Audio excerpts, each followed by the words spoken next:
Hi, everybody. My name is Joe. I'm a doctoral student studying clinical psychology, and this is Psych Made Simple.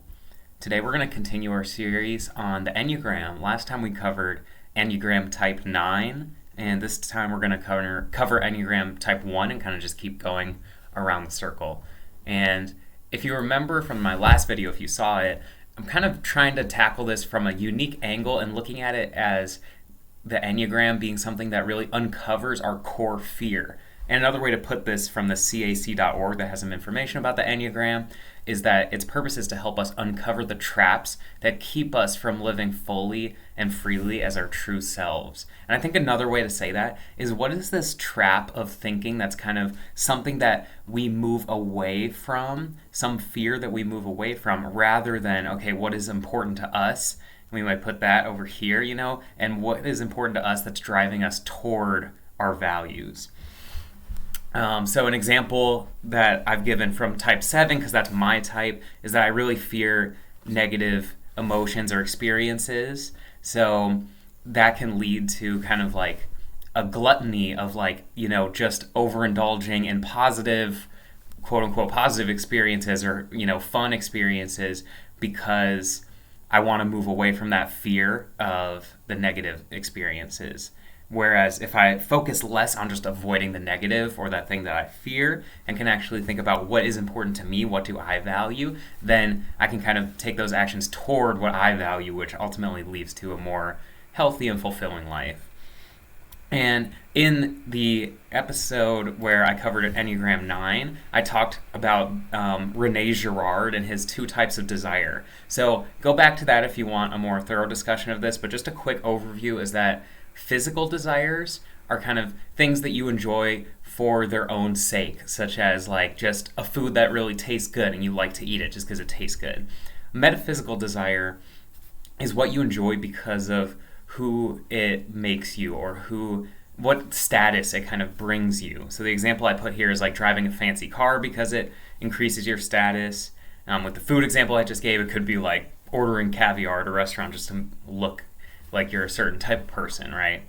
And ideally, those 2 things are aligned, like your physical desires and your metaphysical desires are in line with each other, because then you can kind of live out a fulfilling life that leads you to an identity that you like, and also kind of it's just doing those things that activate that identity also are just enjoyable for you to do. So that's just a quick overview, but I wanted to mention it because I think that metaphysical desire is important for a lot of different types, and we talked about that with type 9. I think with type 1, there's this metaphysical desire to be good enough. That's an important part of type 1's identity. And there's like kind of a struggle to achieve that good enough, whatever that may be, which it's this ambiguous idea that's hard to get at, but it's this like moral rightness, uprightness, and it also, often manifests as like being a perfectionist, trying to chase that idea of being perfect. And here's some statements that I thought were helpful, again, from the book Road Back to You. These are some helpful statements kind of describing the type 1 and kind of getting to that point of that struggle to be good enough and kind of some of the problems that causes. So the first is, I don't feel comfortable when I try to relax. There's too much to be done. It's hard to shut off that drive to strive towards perfection for a type 1. I spend a lot of time thinking about how I could be a better person. I notice immediately when things are wrong or out of place. So again, there's always that idea of things can be better, things can be in the right place. When something's wrong, it really bothers that type 1. I can be overcritical and judgmental, and that's of myself or others. So for a type 1, it's really easy to be, often associated with perfectionism, like being very critical of yourself. But a lot of times, especially when you're in an unhealthy state, you can quickly be critical of other people and be judgmental of them for not living up to those standards that you set for yourself. And, finally, forgiveness is hard for me. So going along with that same theme of like, it's really hard to forgive yourself for those wrongs, those imperfect actions. And it's also hard to forgive others when they take those actions. And just thinking about that metaphysical desire, right, to be good enough, I think that there's a fear that's driving that in a way that is this fear that any incorrect or wrong action can lead to, and does lead to, in the mind of a 1, a loss of this morally upright or perfect identity, right? And a lot of times, like I said up here, is like type 1s struggle with that idea of, am I good enough?